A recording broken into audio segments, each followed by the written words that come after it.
Мундаг эмч. За энэ эмч бол тэтгэвртэй гарч мундаг үйлчлэгч болсон томоо нэртэй тэр бохир шалыг өвчин үүсгдэг гэж ойлгож өөрийн үүргээ биелүүлж эхэлсэн. Нэмэлтээр тэр банк дээрэмдэх ажлыгч хажуугаар нь хийдэг түүний онцгой оюун ухаан болон асуудал шийдвэрлэх ур чадвар нь тэр бол дэлхийн хамгийн ухаалаг үйлчлэгч гэдгийг харуулдаг. Сургуульд байхдаа тэр Мексикийн газрын тосны хямралыг үр дүнтэй шийдвэрлэх төлөвлөгөөг дэвшүүлсэн нь дэлхийн 8 том газрын тосны компаниудын анхаарлыг татсан.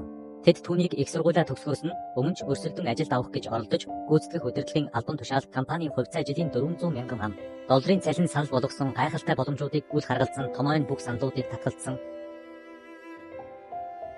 Үүний оронд тэр Испанд Уолтер Морландаас ирсэн ажлын саналыг хүлээн авсан.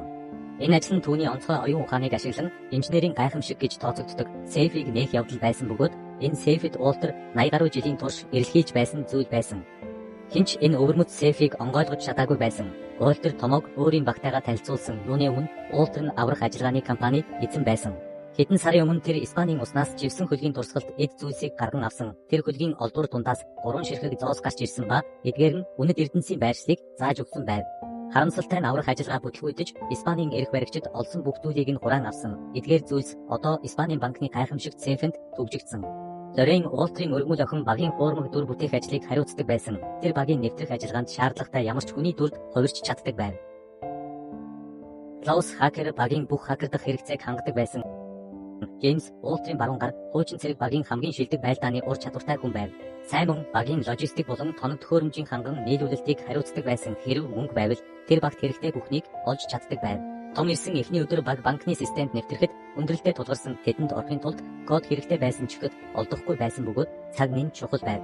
Асуудлыг шийдэхийн тулд том энгийн шийдэл санал болгов. Тэд автомат дууд шуудангийн бичлэг болж жүжиглэж банкны нэг үйлчлүүлэгчээс шаардлагатай кодыг авч болно гэж тэр зөвлөсөн. Томын санааг хэрэгжүүлсний дараа баг хурдан хугацаанд шаардлагатай кодыг олж авсан. Түүний ухаалаг сэтгэлгээ үнэлэгдэж шинэ байрандаа нүүж оров. Багтайгаа хамт өнгөрүүлсэн 2 дахь өдөр томоо Испанийн банкны дотоод үйл ажиллагааг албан ёсоор судалж эхэлсэн. Энэ банк дэлхийн хамгийн хамгаалалттай барилга гэж тооцогддог.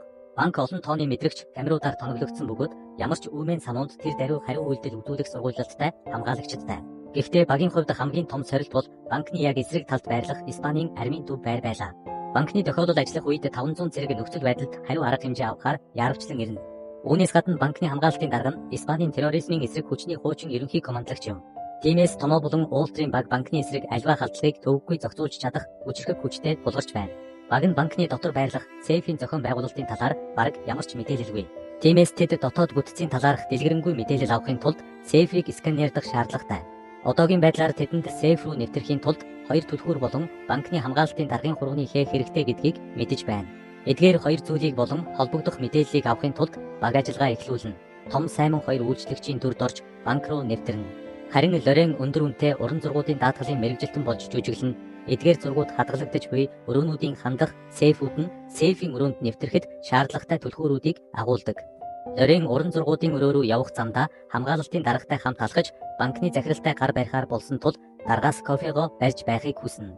Үүний ачаар тэр хамгаалалтын даргын хурууны хээг олж авна. Энэ нь багт сейф рүү нэвтрэхэд хэрэгтэй.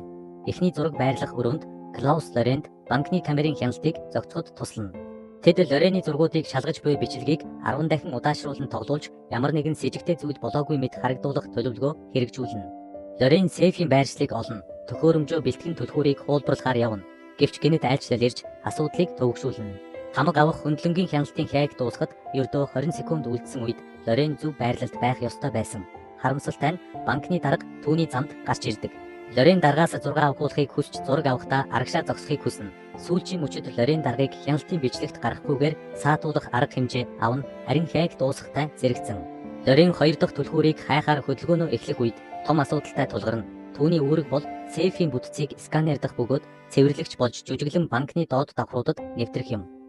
Сейф нь уулзалтын өрөөний нэгэн доор байрлаж буй гэсэн таамаглал байдаг. Том уулзалтын өрөөнд ширээний доор мөрдөх төхөөрөмжийг асааж мэдрэгчийг ажилуулна. Харамсалтай нь өрөөнд хэд хэдэн хүн уулзалт хийхээр орж ирж томыг ширээний доор хавчуулагдсан үлдэнэ. Үүний хажуугаар төхөөрөмж нь ажиллахгүй болж 96% гүйцэтгэлтэй зогсох болно. Баг зэрэг тохируулга хийсний дараа том төхөөрөмжийг дахин ажилуулж чадна.